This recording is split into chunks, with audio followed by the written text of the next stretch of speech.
नमस्कार दोस्तों, आज सुनते हैं तुलसी विवाह की पौराणिक कथा। माता तुलसी का असली नाम वृंदा था। इनका जन्म राक्षस कुल में हुआ था, लेकिन यह भगवान विष्णु की परम भक्त थी। वृंदा जब बड़ी हुई तो इनका विवाह जलंधर नाम के असुर से करा दिया गया। वृंदा भगवान विष्णु की परम भक्त तो थी ही, साथ में पतिव्रता स्त्री भी थी।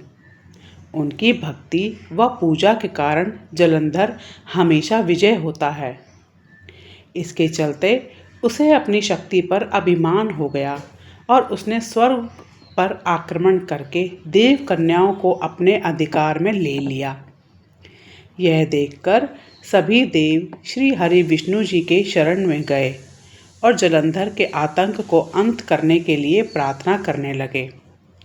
परंतु जलंधर का अंत करने के लिए सबसे पहले उसकी पत्नी का सतीत्व भंग करना जरूरी था, और इसके लिए भगवान विष्णु ने वृंदा का पति धर्म भंग करने के लिए जलंधर का रूप धारण कर लिया और छल से वृंदा का स्पर्श कर लिया।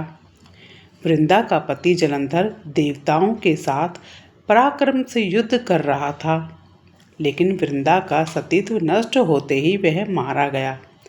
जैसे ही वृंदा का सतीत्व भंग हुआ, जलंधर का सर उसके आंगन में आ गिरा और तभी वृंदा को भगवान विष्णु के छल का पता चला और उन्होंने भगवान विष्णु से कहा, हे नाथ, मैंने पूरे जीवन आपकी आराधना की और आपने मेरे साथ ऐसा क्यों किया?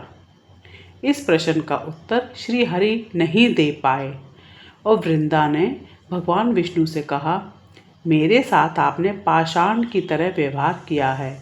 मैं आपको श्राप देती हूँ कि आप भी पाषाण बन जाएं। और यह कहते ही भगवान श्री हरि पत्थर के समान हो गए और उन्होंने भगवान विष्णु को यह श्राप दिया कि जिस प्रकार तुमने मुझे पति वियोग दिया है, उसी प्रकार तुम्हारी पत्नी का भी छल पूर्वक हरण होगा और स्त्री वियोग सहने के लिए तुम्हें भी मृत्युलोक में जन्म लेना होगा। भगवान विष्णु के पत्थर में बदलते ही सृष्टि का संतुलन बिगड़ने लगा। तब देवताओं ने वृंदा से याचना की कि वो अपना श्राप वापस ले ले। भगवान विष्णु भी वृंदा के साथ हुए छल से लज्जित थे और इसलिए वृंदा ने उनको क्षमा कर दिया और भगवान विष्णु के श्राप मुक्ति होते ही वृंदा जलंधर के साथ सती हो गई। वृंदा की राख से एक पौधा निकला जिसे श्री हरि विष्णु ने तुलसी का नाम दिया और यह वरदान दिया कि तुलसी के बिना मैं किसी भी प्रसाद का भोग ग्रहण नहीं करूँगा और मेरे शालिग्राम रूप से तुलसी का विवाह होगा।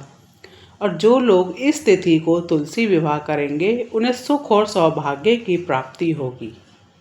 कथा अच्छी लगी हो तो लाइक करना और चैनल को सब्सक्राइब जरूर करना।